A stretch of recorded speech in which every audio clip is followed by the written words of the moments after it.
प्रभु रामचंद्र भगवान की जय, हनुमान महाराज की जय। ऐकोने भरताचे तिळ देसू देसी गोकुळ उपया घेऊन प्रबळ कीर्ती सकळ भेटेसी। रामचंद्र भगवान की जय। सर्व ऐकणारे भाई जाणून सर्वांच्या चरणी साष्टांग करून आपल्या शब्दामध्ये कथा सांगण्याचा प्रयत्न करू। भरत नंदीग्रामाच्या ठिकाणी आपल्या भावाच्या पादुकाची सेवा करीत बसलेला आहे। त्या ठिकाणी भजन पूजन कीर्तन नामस्मरण सगळा विधी चालू आहे। आणि ज्या ठिकाणी भजन हरिकीर्तन आपल्या भाषेत देवदेवाचं कार्य असल्यावर तिथे देवदेवालेच बळ होणार ना। दुसरे जैशी स्थिती आहे तैशी जसं वातावरण आहे तशी लोक गोळा होत असते। भारताजवळ भजन करणारे जपी तपी योगी मानव सगळे भक्ती करणारे लोक गोळा होऊ लागले, भक्तीचा आनंद घेऊ लागले। आणि ही वार्ता कसं असते, सत्कार्याची वार्ता ही थांबून राहत नाही। वाऱ्या हाती माप चाले सज्जनाचे सांगावं लागत नाही, कुठे जाहिरात करावं लागत नाही, टीव्हीला ऍड द्यावं लागत नाही। या सगळ्या परमार्थिक माणसांनी वातावरण बनविल्याच्या नंतर राजे महाराजे त्या परिसरातले श्रीमंत लोक मोठे मोठे लोक भारताला भेटायला येऊ लागले। आणि परमार्थामध्ये भेटायला येताना रिकामी हाताने कोणी येत नाही। जसं मुलीच्या घरला आई भेटायला चालल्यावर आई रिकाम्या हाताने जशी जात नाही, किंवा आई वृद्ध झाली आणि पुन्हा मुलगी जर आईला भेटायला रिकाम्या हाताने गेली तर आईचं लक्ष मुलीच्या पिशवीकडे असतंय।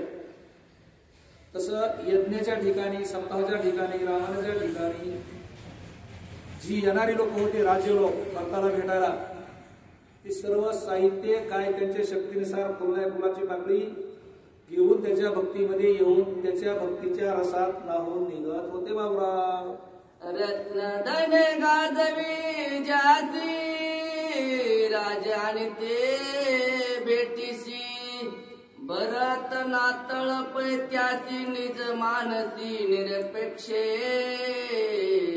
त्याला वैराग्य म्हणते। ज्यानं राजाचा त्याग केलाय, राज्य नको म्हणलाय, भावाला राज्याचा कारभार बघायला लावून नंदीग्रामामध्ये एका जंगलामध्ये भावाच्या पादुका ठेवून बसलंय। त्याला धन धान्य सोनं नाणं पैसा काय कामाचा आहे? जसं आमच्या तुकोबरायाला नजराणा आल्याच्या नंतर सुद्धा तुकोबराय नकोच म्हणले, सोने रुपये आमा रत्निके समान माणिक पाषाण खडे जैसे। तसं भरताकड काही बी घेऊन यायला लागले लोक, ज्यांना शक्तीने साथ देता येते तेवढं घेऊन यायला लागले। पण भरतानं सांगितलं मला ह्याच्यातलं काही सुद्धा लागत नाही, मी काही सुद्धा स्वीकार करणार नाही। भरतानं त्याचा त्याग केला, त्याला वैराग्य निर्माण झालं होतं। आणि वैराग्य म्हणजे वैराग्यच असते, जळजळीत वैराग्य त्याला म्हणतात। आपलं कसं आहे, वैराग्याच्या गोष्टी ऐकल्या त्या कहाणी, आता ऐसे कोणी नाही, पण त्यांच्याकडे वैराग्य होतं, ते धनाचा रत्नाचा त्याग करीत होते। स्मरण श्रीरामाचे नाम मिळविले क्रोध काम निघून गेला लोभ भरत निपेक्षे श्रीरामा। काम क्रोध आणि लोभ खरे माणसाचे शत्रू कदम महाराज कोण आहेत? हे तीनच, हे तीन उप आहेत कोणा बाकीचे। पण जिथं कामच नाही तिथं क्रोध येत नाही, आणि जिथं क्रोध येत नाही तिथं लोभ नाही। काम पूर्ण झाला लोभ वाढतो, काम अपूर्ण झाला काय वाढतं? क्रोध वाढतो।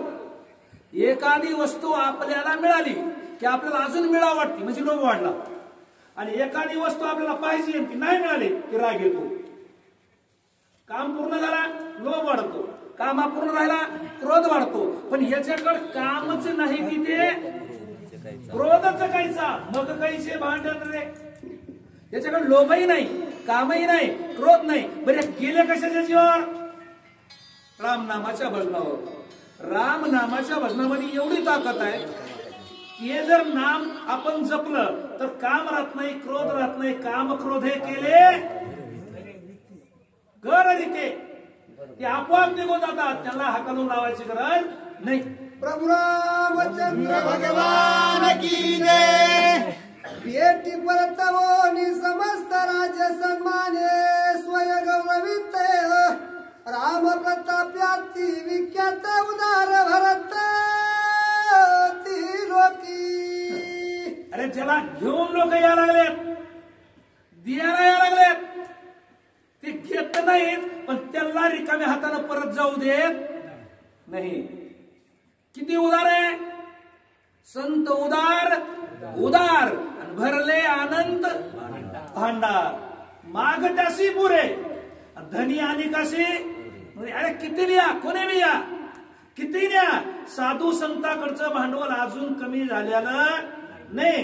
भरत वाटीत होता तरी सुद्धा तिथं ढिगारा जशाला तसाच होता. श्रीराम स्मरणे प्रज्ञा प्रबुद्ध श्रीरामाचा कनिष्ठ बंधू भरत भजनी आगाध बोधू असे स्वानंदू नंदी ग्रामी. बघा मला काय रामायणाला जास्त कळत नाही. आपल्याला किती बी चुकीचं वागायचं असलं, जरी आपल्याला वागा वाटलं तरी कमीत कमी आपण आपल्या आई बापाचा, भावाचा, कुणाचा तरी नावाची इज्जत राखण्यासाठी तरी चांगलं वागावा. त्याला म्हणतात माणूस. भरत तर श्रेष्ठ होताच पण तो कुणाचा भाऊ होता? रामाचा. अगर रामाचा भाऊ एक पागल आहे म्हणलं तर रामाची इज्जत राहिली का? राहिली का? मला अरे ज्याच्या नावासाठी जगायचे, कमीत कमी आपल्या संगतीतल्या माणसानं आपलं तरी नाव खराब करू नये, त्याच्यासाठी जीवन जगावा. आपल्या मायबापाचं नाव, भावाचं नाव, कुणाच्या तरी नावासाठी काय आयुष्य जावं लागतं की नाही? ते भरत जळीत होता. मग रामाचा बंधू म्हणलं लोक म्हणायचे अरे तो रामाचा बंधू म्हणलो कसा घेईन आणि आपल्याला रिकाम्या हातानं कसा लावीन असा नावाचा गौरव करेल. आयसी आगाध स्थिती भरतानंदी ग्रामी वस्ती वनवासी श्री रघुपती कैल ख्याती ती ऐका. दोघा भावाचा दोन्हीकडे विषय चालू आहे. हे राजावर हा पाठवून दिलं तर हे नंदीग्रामात येऊन बसलं. हे तिथं राहून भजन कीर्तन करून स्वतःचा उद्धार करून घ्यायला लागलेला आहे. हे स्वतःची सोडवून तिथं करायला लागलाय. दिनाचा उद्धार तिथं नंदीग्रामात करायला लागलाय. दुसरा वनवासामध्ये, आणि वनवासामध्ये जाऊन ते काय नुसते कंदमुळं खाऊनच येणार नाही. ते काय तिकडे ख्याती करणार आहे असंच का? तिकडे काहीतरी पराक्रम करणार आहे. जेणेकरून चंद्र सूर्य आहेत तोपर्यंत त्यांच्या नावावर माणसं जगले पाहिजे. त्यांच्या नावावर असं काहीतरी चांगलं केलं तर लोक नाव घेते ना. मरावे परी कशाला जीवन कशाला आहे? खाया पिया सुख से सोया नाहक जमाना होया. कशाला दिलंय हे? हे दिलंय त्यालाच कळालं नाही. त्याचा काय अर्थ आहे? भरत इकडे उद्धार करणारे, राम तिकडे कल्याण करून घेणारे, नावाची कीर्ती करणारे, आणि ती आपल्याला ऐकायला भेटणार. निज राजाची लोभ प्राप्ती निशेष त्याजो रघुपती आवे द्या काना केली समाप्ती करो निवस्ती वनवासी. या बोलण्याच्या गोष्टी दादा फक्त बोलायला सोपं वाटतंय. त्याग, वैराग्य, उदार बोलणं सोपं आहे पण करणं आवड. बोलत वाटे सोपे पण करणं आवड असते. अरे ज्याचा दुसऱ्या दिवशी सकाळी राज्याचा अभिषेक होणार आहे, दुसऱ्या दिवशी सकाळी, संध्याकाळी सर्व अयोध्या तयारीत आहे, आणि रातोरात कट कारस्थान सजलं, शिजल्या गेलं, आणि सकाळी वनवासाला जावं लागलं. रडत नाही गेला. कसा गेला सावंत महाराज? हसत वनवासाला गेला. त्याला वैराग्य म्हणायचं. त्याग केला, राज्याचा त्याग, धनाचा त्याग, आईवडिलाचा त्याग, सर्वस्वाचा त्याग. आई वडिलांनी सांगितलं, गुरुनं सांगितलं म्हणून शिटीला बरोबर गेलं. नाही तर सीता सुद्धा नाही, लक्ष्मण सुद्धा नाही, एकटा निघाला. याला म्हणायचं त्याग. आणि तो त्याग करून गेला म्हणून त्याग करणाराचीच कीर्ती होती, लोभ करणाराची नाही. आपण जर रस्त्यावर बसून मागत बसलो का लोक मध्ये ते पागल झाले, येणारा मागायला लागलं. अहो जाऊ बाकीचं काही नाही, तुम्ही रोज नुसता दुसऱ्याला चुनाच मागा. ऐका चुना ते म्हणजे काय दळबद्री आहे, त्याला नुसतं चुन्याची डबी गेला होत नाही. चाललं माणूस किती चुना, चाललं माणूस किती चुना. म्हणजे धन मागितलं तर आपली किंमत काय होईल. मग त्याग केला, निघून गेला, त्याची कीर्ती आजरामत झाली. सापत्नामा त्याची वचनयुक्ती श्रीरामे पाळो अति प्रीती आवे त्या काना केली समाप्ती करो निवस्ती वनवासी. वनवासातच आहे ना. जेवढं रामायणाची कथा ऐकावं वाटते तेवढी कुठली वनवासात मी राजा बसलेली. नायकडे महाराज राहिले ना. रामाची कथा वनवासाला गेले म्हणूनच वाढी कीर्ती का राज्यावर बसले असते तर कीर्ती वाढली असती. आता ओवीचा आशय असा आहे, ओवीत सांगितलं नाथ महाराजांनी की हे रामाला वनवासाला जायचं सांगितलं कुणा, सख्या माईनं, पप्पानं, भावानं, सावतर माईनं. मग सावतर माई सहसा आता नसतेनच कुणाला नसावं. सावतर माय कधी आपल्या सवतीच्या लेकराचं हित बघत याच्यातला कुठं भाग मला अजून बघायला भेटला नाही. आमच्या गावात होत्या पण त्या लय त्रास देत होत्या सवतीच्या लेकराली. पण त्या जिला त्रास दिला त्यांचं चांगलं झालं आणि जी त्रास होती तिच्या लेकरं निघायला लागली. सत्य घटना रामाय सांगतोय, पण नाव घेत नाही. त्याच्यासाठी कधी कुणाला त्रास द्यायचा नाही. रामानं माईचं नाही केलं कौशल्याचं. कौशल्या जाऊ नको म्हणत होती, दसरात जा म्हणत होता नाही, तो जाऊ नकोच म्हणत होता. ऐकलं कुणाचं, सावत्र माईचं. सावत्र माईला माय म्हणला चला पुढे जाऊन येऊ आपण माघारी. ज्यावेळेस प्रभू रामचंद्र वनवासाहून आले, वनवासाहून 14 वर्षाला आल्याच्या नंतर आल्या कौशल्याचे पाय धरायला पाहिजे होते ना. कुणाची धरले, काही काहीचे. याला म्हणायचं मुलगा, असा मुलगा लय पुण्य केल्यावर जाऊन मला येतो. दशरथांनी पुण्य केले वाट्यान कोठी म्हणून या पोटी राम आले. आपल्याला इकडे पाप करायचे पोरगा सांगलं पाहिजे का आपल्या बापान ठेवलंय का.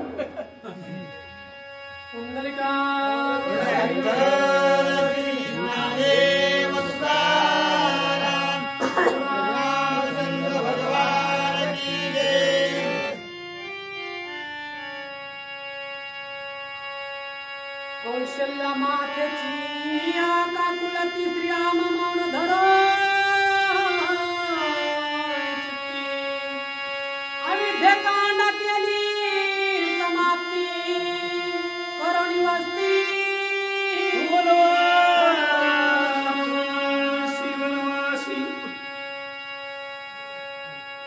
काय वनवासी रे, सहज जरा ताराबल चाली घालू. काय वनवासी,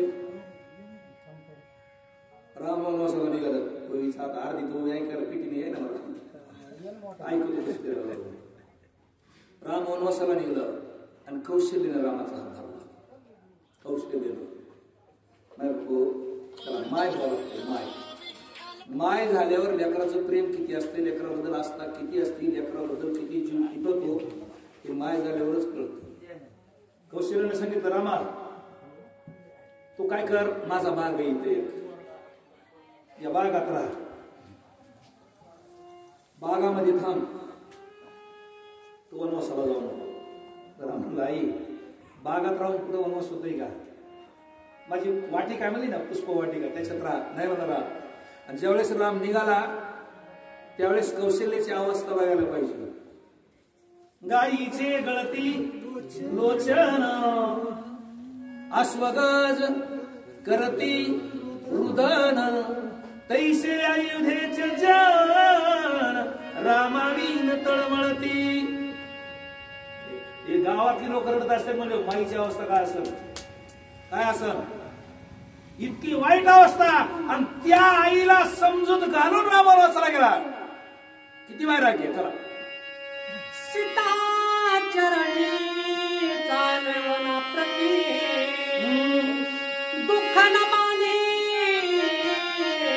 सीतापती वा. अविद्या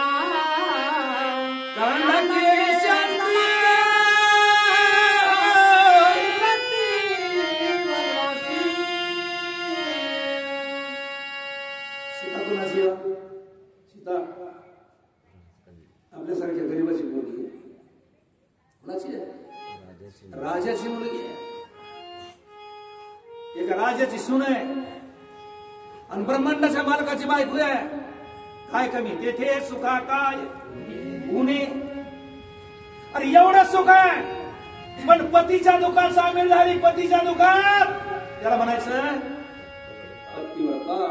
पतीची या मता अनुसरोणी पतिव्रता.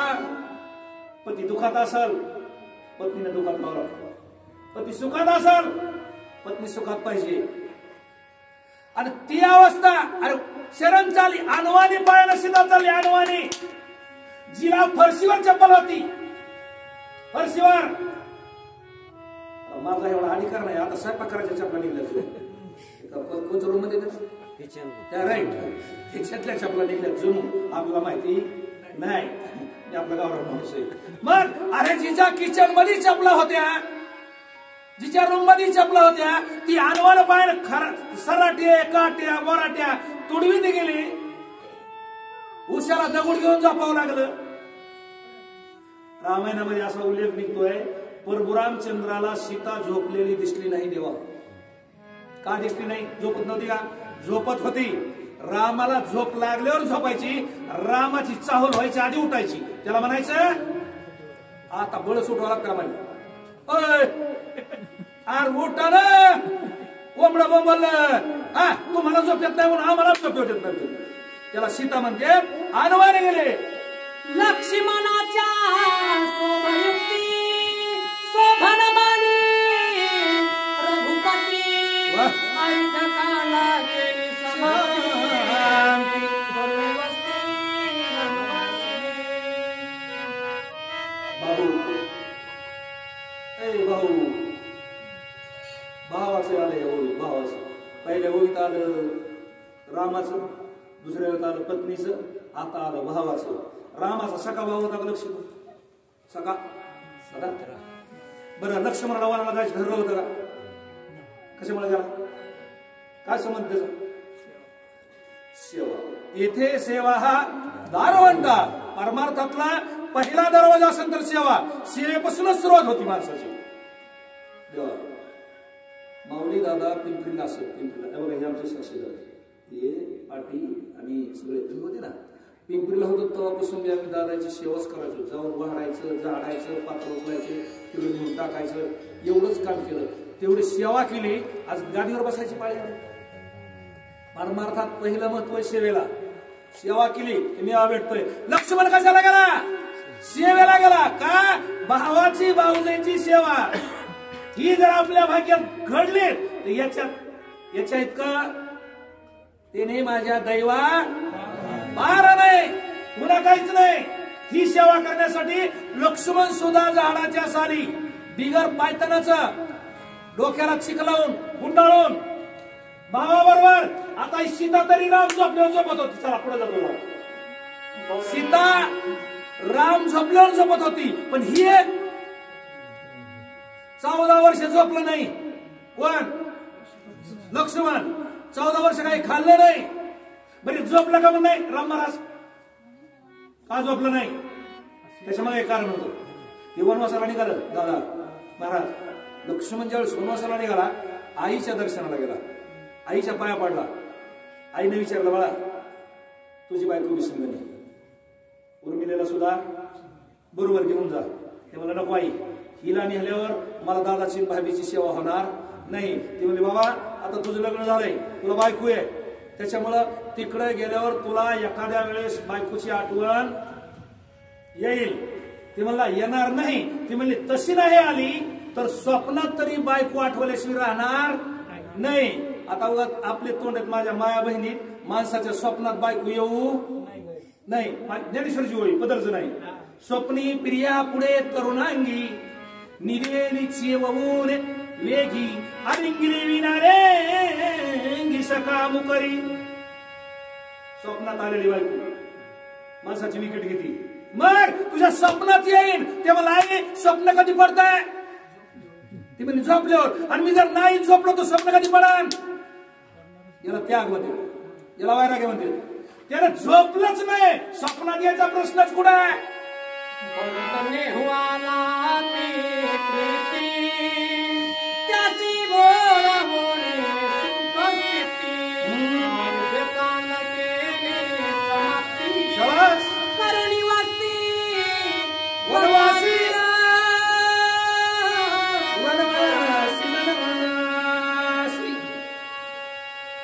सावत्र भावानं 14 वर्ष संघ राहिला. आता दुसऱ्याचा विषय आला. कुणाचा? भरताचा विषय. भरत ज्याच्या आईनं ज्याच्यासाठी कमविलंय बघा. लय खोला जायचं टाइम तेवढा. अरे त्या कैकईनं शेजेचा निमाला पती पित्र आज्ञेने वनवास रघुपती ह्या या खंडात आहेत. तर त्याला तरी जा कांडा पुरतच करायचं तसं नाही करायचं. सगळं वाचायचं, रोज वाचायचं. अरे स्वतःच्या कपाळाचं कुंकू पुसावं लागलं काही कायला. कशामुळं? धनामुळं, राज्यामुळं. स्वतःचं थोरलं पोरग वनवासाला गेलं, सून गेली, एक पोरग गेलंय आणि जे मामाच्या गावात होतं ते आलं स्वतःच. ते म्हणलं तू माझ्या भावाला वनवासाला पाठविलंस, तुझं तोंड सुद्धा बघणार नाही. म्हणजे केलंय कुणासाठी? ना त्याच्यासाठी. आणि ते त्यानं जिंदगीत पुन्हा त्या कैकईला आई म्हणलंच नाही, कधीच म्हणलं नाही. मग तो भरत रामाला आणायला गेला, इतका त्यागी रामाला आणायला गेला. तेवढ्या त्यागी भरताचं समाधान रामाने केलं किंवा वाल्मिक ऋषीनं केलं, वशिष्ठ ऋषीनं केलं, या ऋषीने केलं. आणि तो परत पाठविला.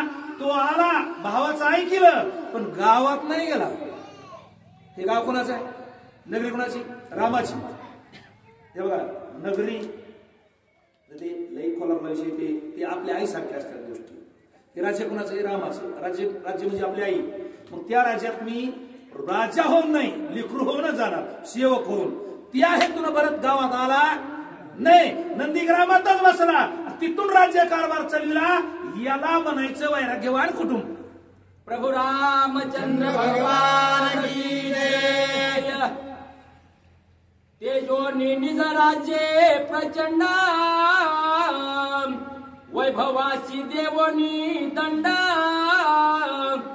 नाना भोगाचे ठेचोनी तोंड अयोध्या कांड संपविले.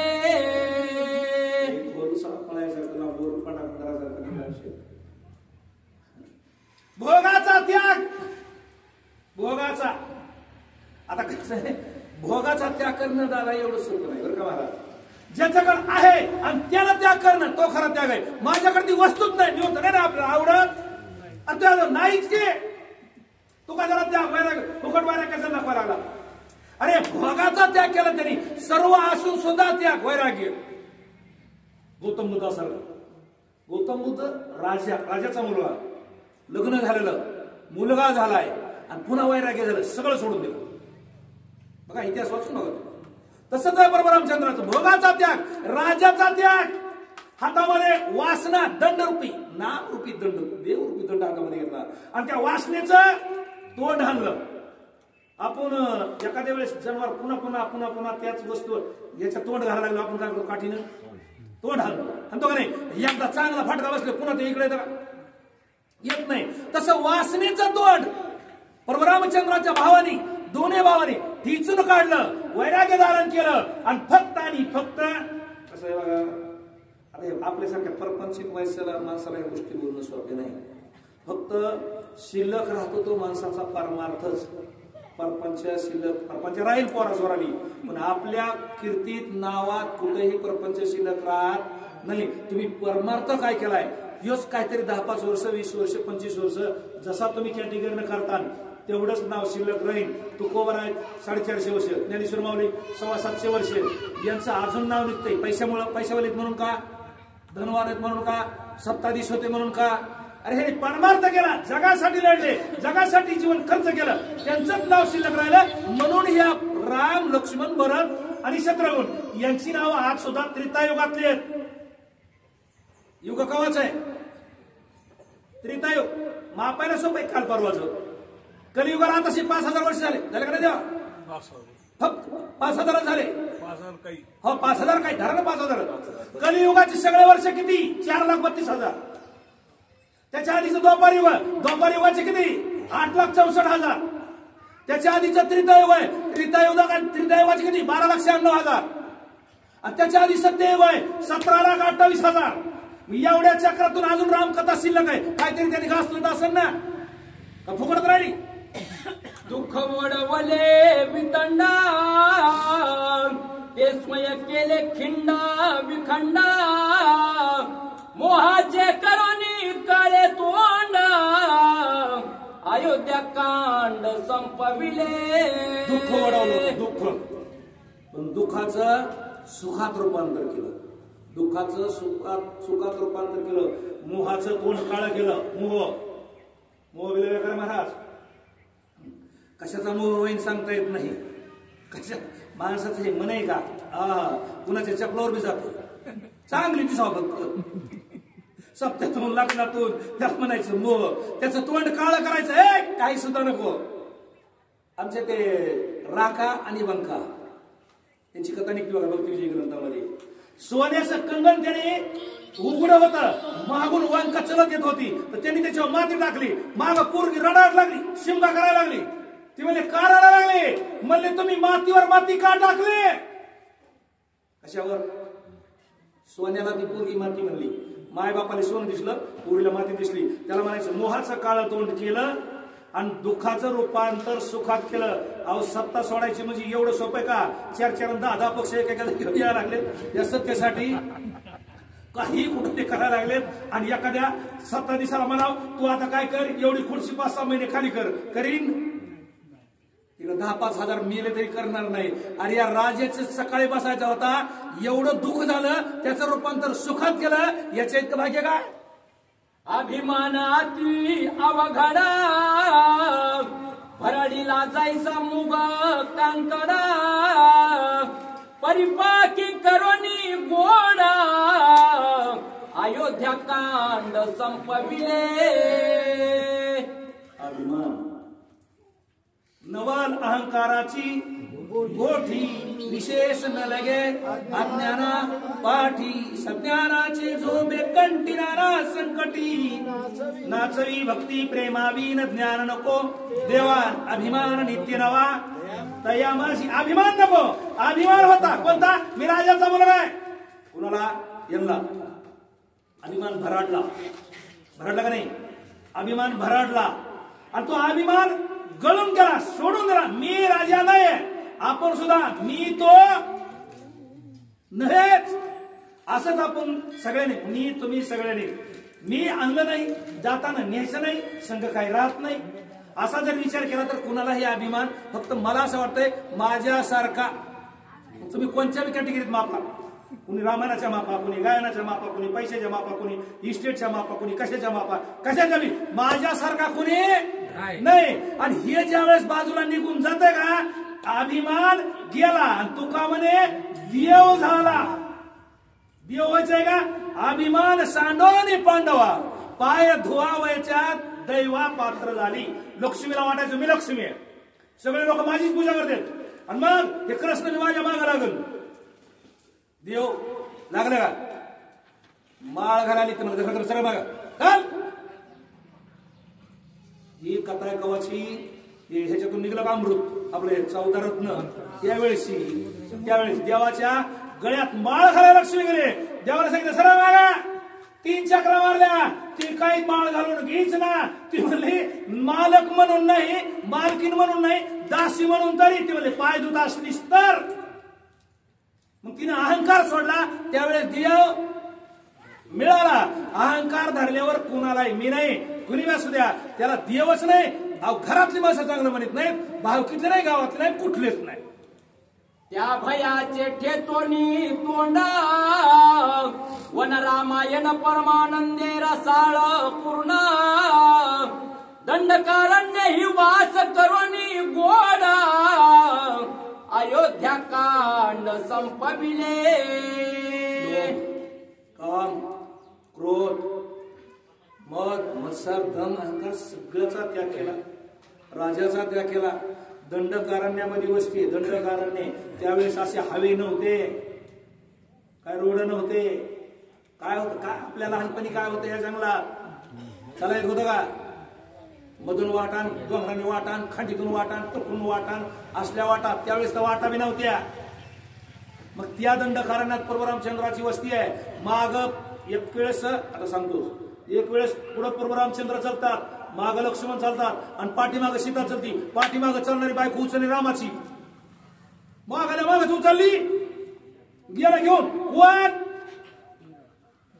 हा तरी सांगू दे म्हणलं, ते मला सांगा. मागाला माग उचलून नेले. दंडकारण्यामध्ये अशा वनामध्ये रहवास केला. पुन्हा तो तिथून पुढे क्रम त्यांनी बदलला. पुढे राम, मध्ये सीता, माग लक्ष्मण, असा त्यांनी नियोजन केलं. पण त्या वनामध्ये जिथं माणूस भेटत नव्हतं, नुसते पशु, वाघ, सिंह, माकडं, कोले, कुत्रे अशा वस्तू जिथं भेटत होत्या, त्या ठिकाणी वनवास केला. आणि पुन्हा एवढी मोठी कीर्ती केली, बोलायच्या सोपे गोष्टीत वागायच्या अवघड आहेत. या महाराज खुर्चीवर बसा की.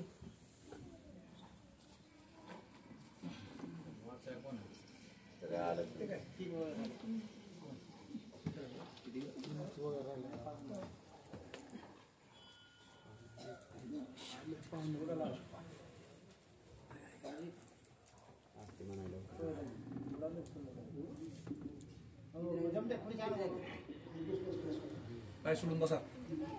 पाचवी यायची, पाचवी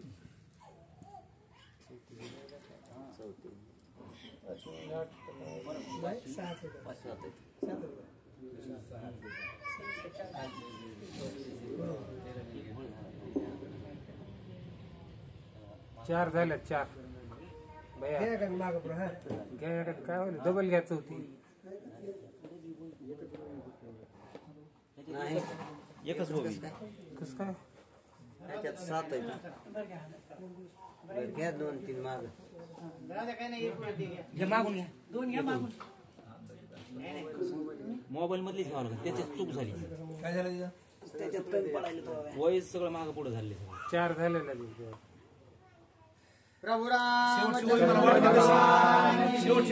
वाटली तशी पण ते मागं पुढे झाले. वरच्याला एक कपडा आणि खालच्याला एक आला. दुस्तर वन भय दुर्गड त्या भयांचे टेचोनी तोंड वनवास करोनी या गोड अयोध्या कांड संपविले. परशुरामचंद्र भगवान की जय, हनुमान महाराज की जय, ब्रह्म एकनाथ महाराज की जय, रेणुका माता की जय.